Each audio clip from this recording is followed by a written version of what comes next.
So for our last segment tonight, we are going to shift our focus to the community level, and we will be discussing and highlighting how Worcester has come together to form the Worcester Education Equity Roundtable.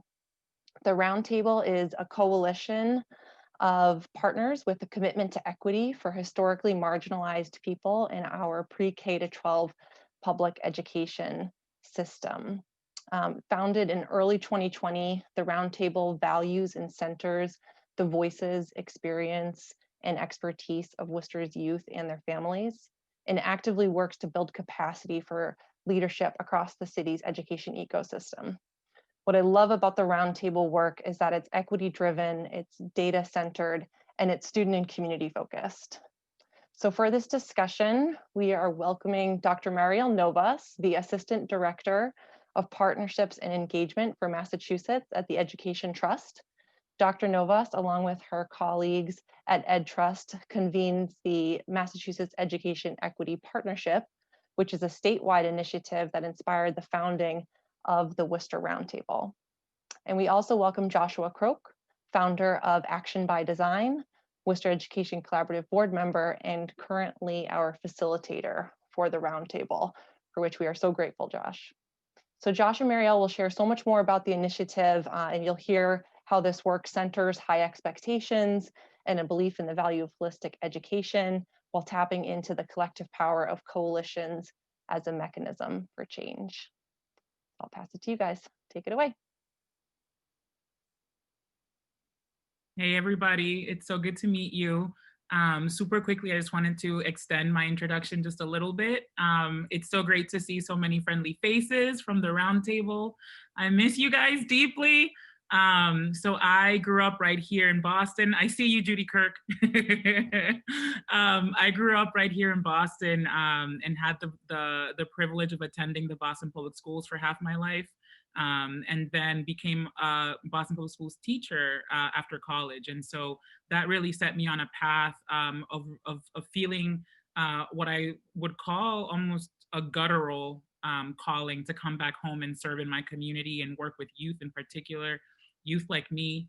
And so after I was a teacher, I was an instructional coach and worked with teachers all over the eastern seaboard of our state, became a community organizer and sort of caught the bug around 2016 of advocacy and working in community, working with our families and bringing folks together.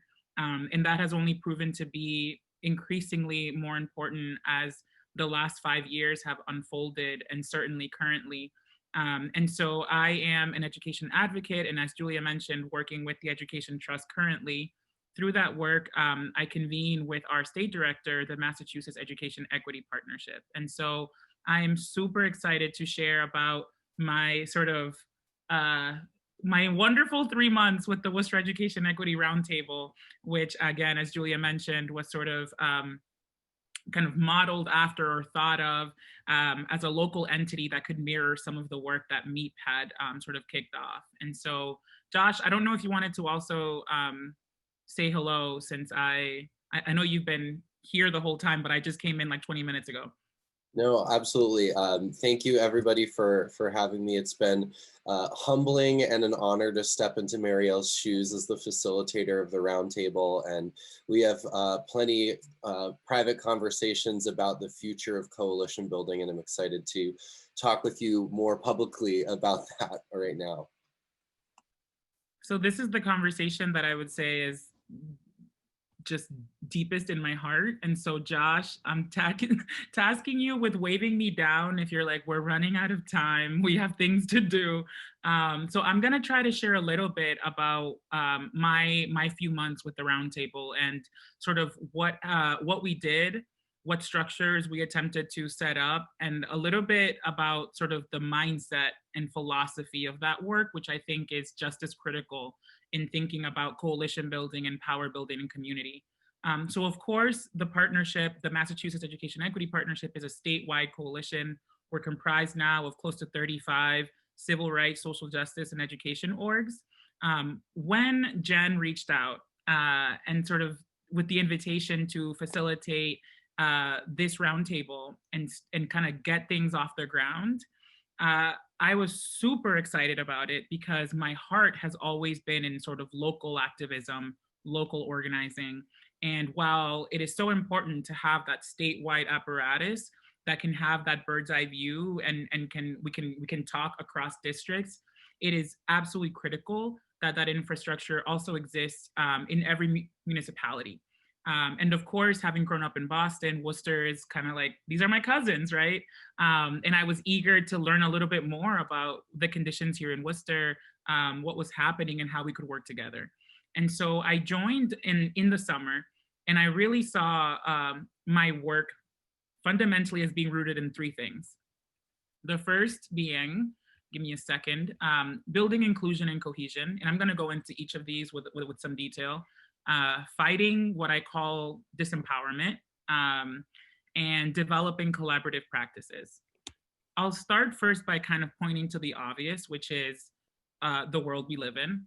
I think it is just the greatest understatement of the century to say that we're living through a particularly divisive time, polarized time. And you know, the pandemic has kept us even more separated physically from each other than ever before. And so we find ourselves in Zoom rooms like this, which make the work of organizing a little bit more challenging, if not just different. I share that because I see the work of coalitions as being the work of the future. I see the work of coming together and building power and community as being the antidote, frankly, to the hurt, the division that we see now. Unfortunately, what we lack is sort of templates for how to make that work and how to make that happen. And I could nerd out with you all some other time about all the reasons why those templates are gone. They used to exist in our country. It used to be how things got done. But for a whole host of reasons, from the explosion of technology, the internet, sort of social movements of the 60s and 70s, we find that over time, the sort of coalitioning that would happen pretty naturally in communities just no longer was taking place in the same way. And so both in my work with MEEP and my work with the Roundtable, it was sort of an understanding that we're creating something that hasn't really been done before in this way. And so I'll start with the first thing that I mentioned, right? This need to build inclusion and cohesion. And we hear inclusion a lot, right? DEI, and sort of, it's a word that's sort of elevated a lot, or sort of like a notion that is elevated a lot. But what we have seen is that it is not enough to bring bodies into a room or a Zoom room. It's not enough to say, well, like, look at our diversity and look at what we're doing. It matters how you conduct business. It matters what voices you uplift. It matters how you treat people and how you kind of tap them, right? And so I'm a former teacher, and I used to say to my students, there are no ghosts in my classroom. And I fundamentally believe that people seek to be seen and want to be seen and notice when they're seen. So when I joined the Roundtable, obviously I came in as sort of somebody who, I didn't know anybody. And I was like, hey guys, I'm Mariel from Boston. And you know, one thing that I noticed fairly quickly was the number of folks who kept their cameras off. I was like, okay. I also noticed sort of an element of like, what are we doing here, right? That kind of just like a little bit of wariness of sort of like, where's this going, right? And so for me as a facilitator, obviously, of course, step one, we have got to build trust. We have got to build relationships. And so, you know, thank God I'm a former middle school teacher, right? I've had a lot of rooms, a lot of folks, a lot of young people that I've needed to figure out, well, how do I reach you, right? And so it started off with like silly things. Like I would just like, you know, notice what pictures people had on their, what do you call them? Their away message, when the thing when you're not on camera.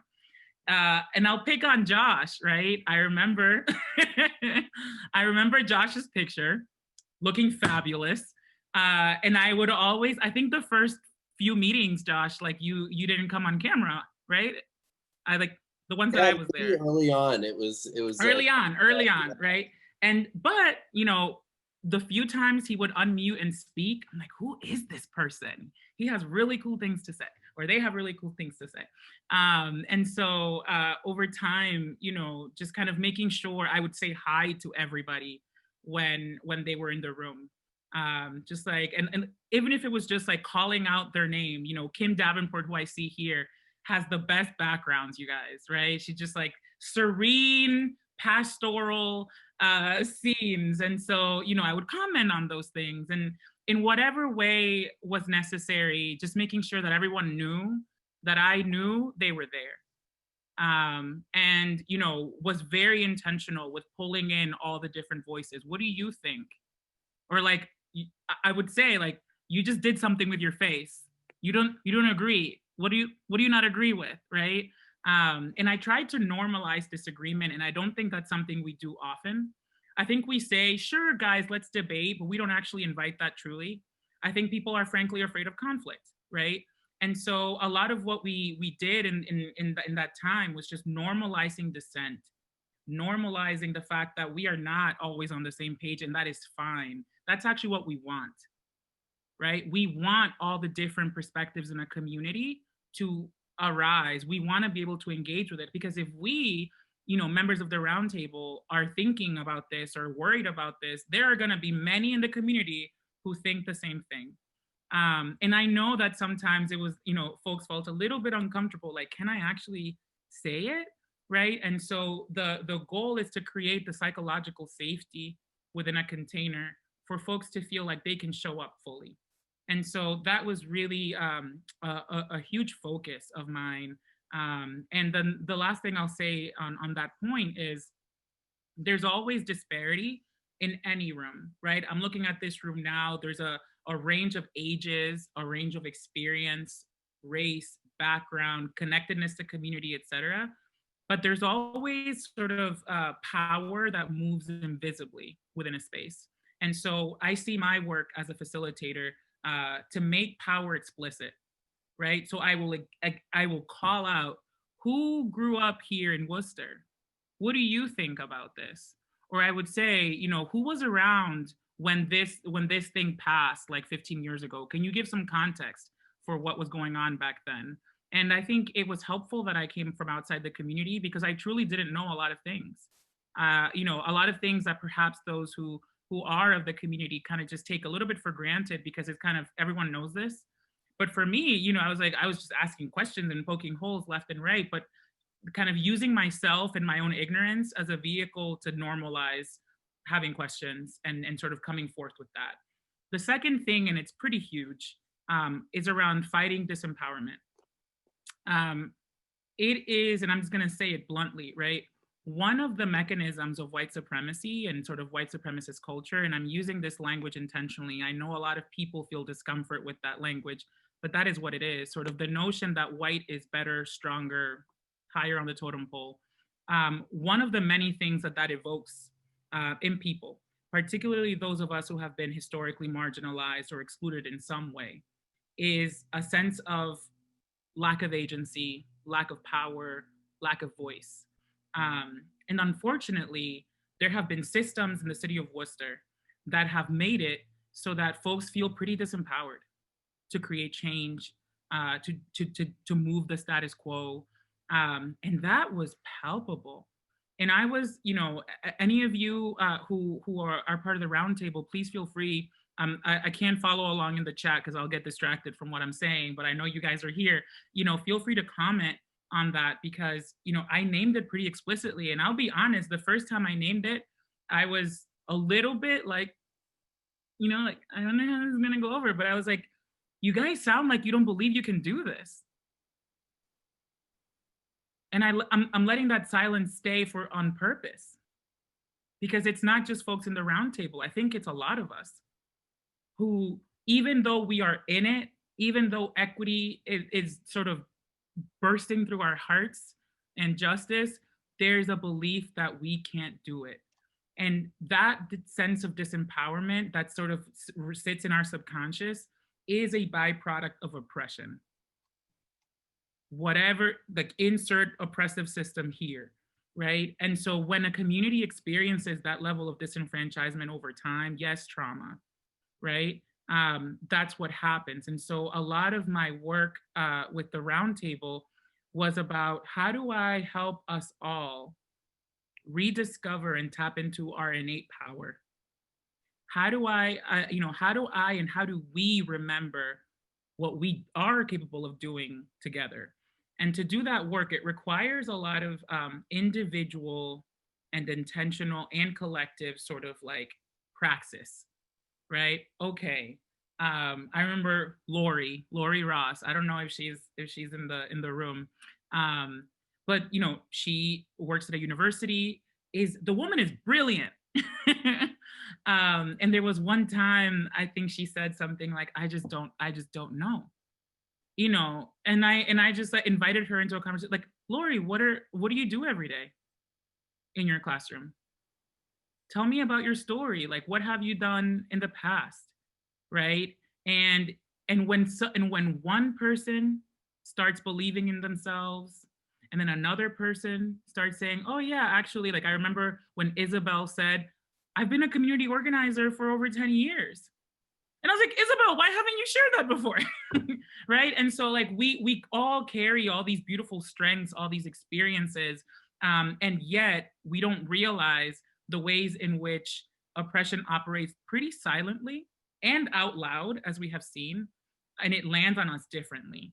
And so what I really see coalitions being able to provide, the Roundtable, MEET, is a remembrance to ourselves of how powerful we are, certainly individually, but when we come together, watch out.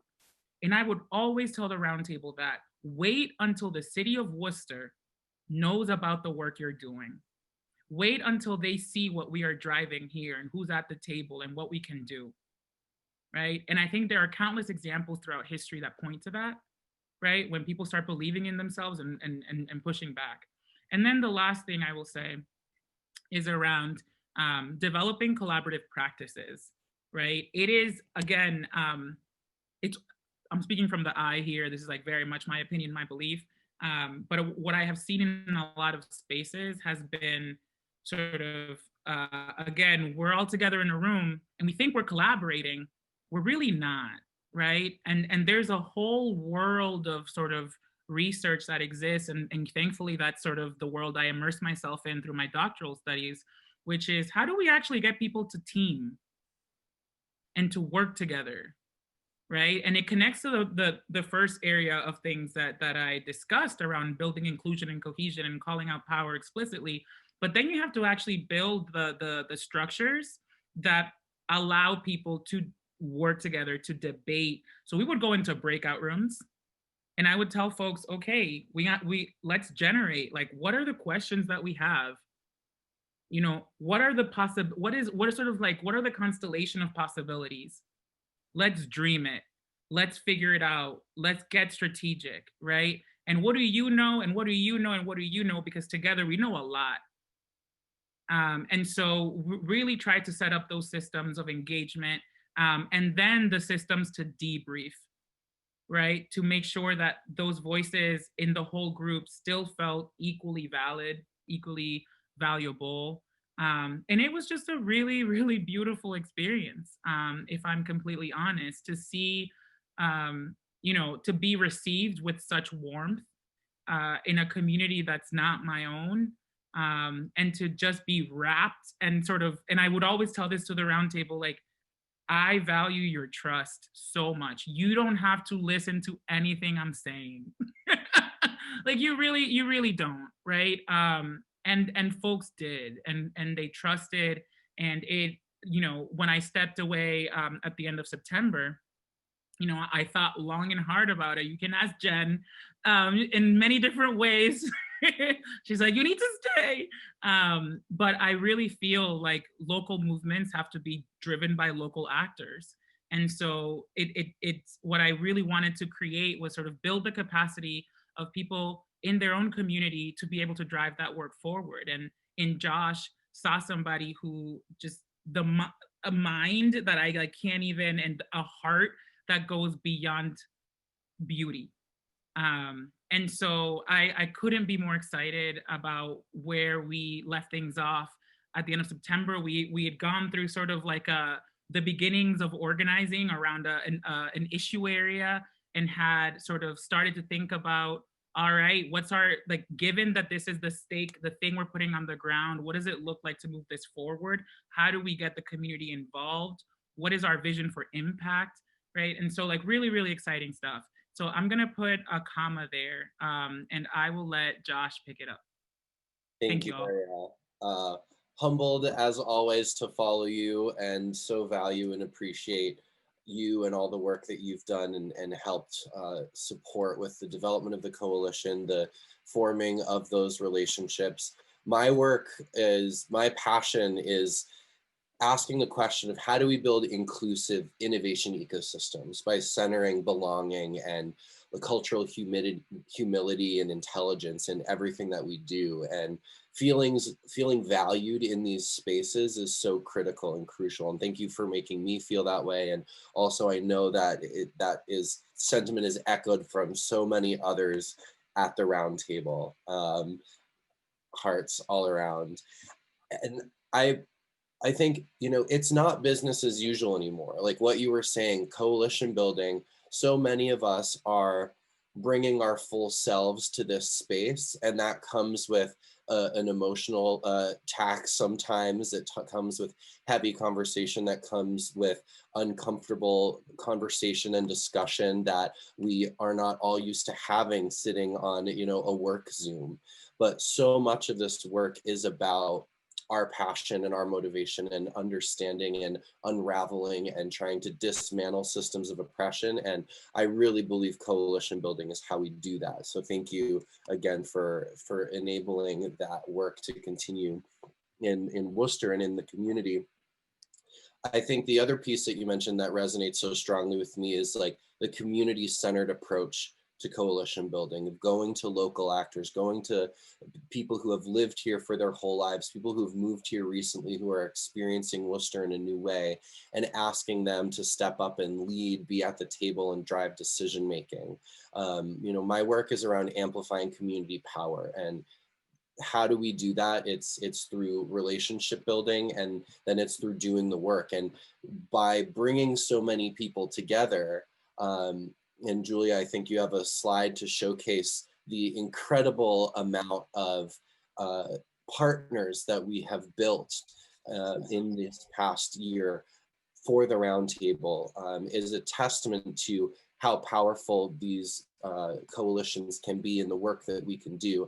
Highlight some of that work that we've done in the community, really in our infancy. Over this past year, we held 2 community events. In May, we held a summer learning in Worcester Synergy and Synthesis Summit, which was talking about what needs of our young people have emerged during this pandemic. What are the questions we need to be asking ourselves? What do we need to be focusing on and addressing to ensure that equity and excellence is still a center point of education while we are facing new challenges in our community and in this country? And also the power of coalition building coming from understanding the local component of that, and how everything is local in a way, but there's also partnerships and best practices that can be shared statewide, that can be shared region-wide, that can be shared nationally, that we can bring into our work. And coalitions are a way to talk about these things, organize them, and take action on them. In August, we had a New Ways of Teaching and Learning, Opportunities and Challenges forum that we spoke with the superintendent, Paul Matthews, who's here from the Research Bureau, Zena Link, Sarah Robinson from the UMass Donahue Institute. We really looked at how do we understand what's next? How do we understand what's working and what's not? How do we, again, bring these conversations together? We had our first co-signed op-ed published in Commonwealth Magazine as a roundtable, talking about uneven and inequitable access to technology and resources, like access to the internet and devices. And we have also amplified the social and emotional learning work through receiving a grant from Worcester Together to enhance trainings for teachers youth workers, juvenile justice professionals, and these new modules have included COVID-19 as community trauma, and bringing voice to a trauma that we're all experiencing right now in 2020. Also talking about racism as trauma and addressing that with teachers and educators and people who are interacting with and engaging in the lives of young people and families in our community. And we've made incredible strides forward with our WULABS initiative, which is a core group of partners working at responding to an increased and elevated need for out of school time learning, and looking at how do we envision and amplify that work as a community. And so with all of that incredible work comes a continuation of building and maintaining that trust, and continuing to establish existing and forming new relationships to really help further this work. And that does come with its challenges.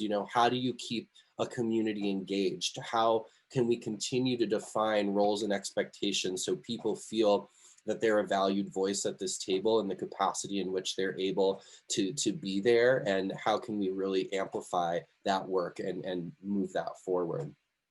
And the other thing I think is really important is all these organizations that are coming together as partners are doing work outside of the roundtable. And I think sometimes when people come together for convenings, oftentimes it's looking at how to bring all of that work together to the center to work, in a collaborative way. But I think there's an important piece of coalition building around what is the role and what is not the role of that coalition, so you can further, the action-based work that you can do collaboratively as a team, knowing that when people step away, they're continuing their work independently. So we're really looking at how do we just continue to bring people together. And I'm going to segue into a brief chat between me and Mariel about some of the evolving nature of the roundtable in both, in Massachusetts and nationally, by referencing because I can't ask the question any better myself. And I told Mariel the other day that I just started reading Emergent Strategy by Adrienne Maree Brown. I'm literally 12 pages in, but this question, I think, is so potent to the work that we're doing. And it's, how do we turn our collective full-bodied intelligence towards collaboration if that is the way we will survive? And I'm going to leave that there for you, Mariel, to pick up. Oh, you're asking me to answer? Explore the topic, because I think, the roundtable's participation with MEEP and other, we had a conversation the other day of what if, and, getting in our big picture conversations of what if the roundtable existed in the regions across the state. That's right. And we were able to echo this work into other communities, and again, share best practices, but continue the local advocacy work that's so necessary in our community. Absolutely. And, I'm trying to figure out where to start my response and how deep to go. How much time do we have? We have like 3 to 4 minutes. Okay. I was about to go back to like the founding of this country. Okay, let me just bring it back. You get a sneak peek, everybody, into how my brain works. It's scary up there. And Josh and I can speak for, oh my gosh, I did one of his of their podcasts, and it was like 2 hours. So what I absolutely love about Adrienne Maree Brown's work and just sort of this conversation that we're having is it goes back to just a really basic principles around community organizing for me. And again, you sort of already heard me say this, the importance of having homegrown leadership, the people most impacted by a system, by inequities, by whatever. And, I know Ayanna Pressley, if you followed her campaign, always would say the people closest to the pain have to be closest to the power. And I'm just going to echo that and name it here. We see a situation across our state that is absolutely untenable. And I am sorry that I'm not going to offer numbers and percentages in this moment. I'm probably going to get them wrong. But I'll just say this. In cities like Worcester, like Chelsea, like Lawrence, and I could go on and name them, Springfield, we see a situation where we have masses of people living in these communities, largely folks of color in these gateway cities, and systems of power that continue to remain largely white, if not exclusively white. That is a problem that all of us should feel deeply uncomfortable living in. Deeply uncomfortable. And I'm gonna say something that I've said to Josh, but I haven't said it in a room as big as this, but I'm just gonna call it out. It mirrors a plantation. When you have the workers being largely people of color, being run by folks in power who are white. And we should be really uncomfortable with that. And so what I see in coalition building is the ability of the ground of folks, regular people who don't have the title, who don't have the keys, being able to recognize that the power does reside with us and coming together to actualize, operationalize that power and to actually be a sort of a contender. And this is how I would speak about this within the roundtable. I would ask folks sort of like, who are the holders of power in Worcester, right? When you do kind of like landscape analyses or power mapping, asset mapping, and where's the community in that? Who holds that? Who can challenge the school district? Who can challenge sort of like the city manager? Who is able to do that, that can speak with authority on behalf of, or not even on behalf of, with, and letting our families be the one who actually are speaking the agenda, right? And so I know I see you unmuting, Josh, which probably means that I'm at time. And I know that I'm like throwing big things out there, but these are the big things that we have to contend with if we really think about how do you break intergenerational and generational poverty? How do you empower and uplift communities? How do you move? We talk about building middle class and sort of the rhetoric of American politics all the time. Well, how do you do that? How do you support people? I'm sorry, Josh, I see it, right? Like, how do you support people in being able to break chains? And so that's what I see. That's the beauty, the potential and power that I see in things like the Roundtable, like MEEP, and imagine an education equity roundtable in every major city in this state.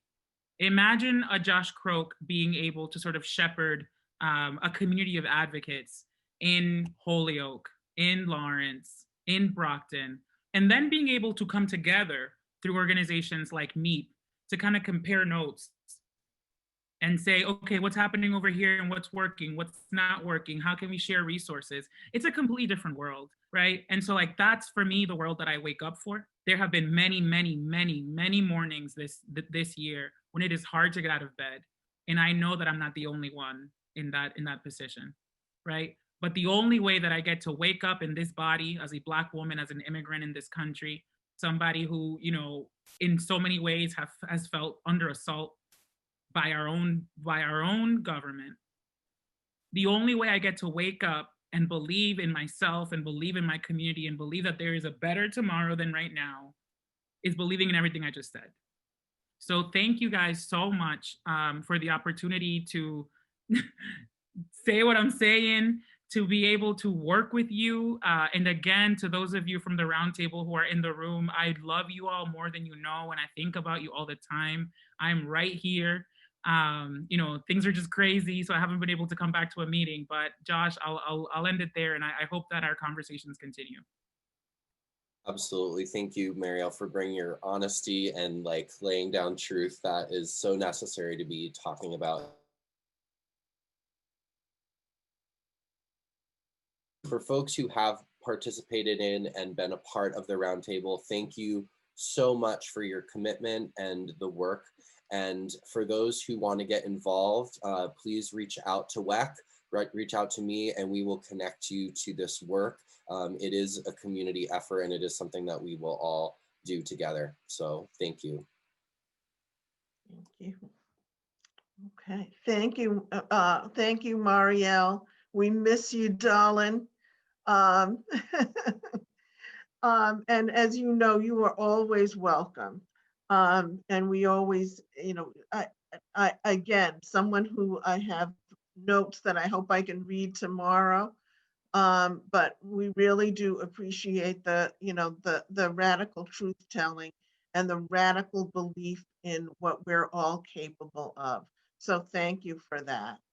I'm going to log things over just briefly to Julia, who's going to bring us into the last part of our program.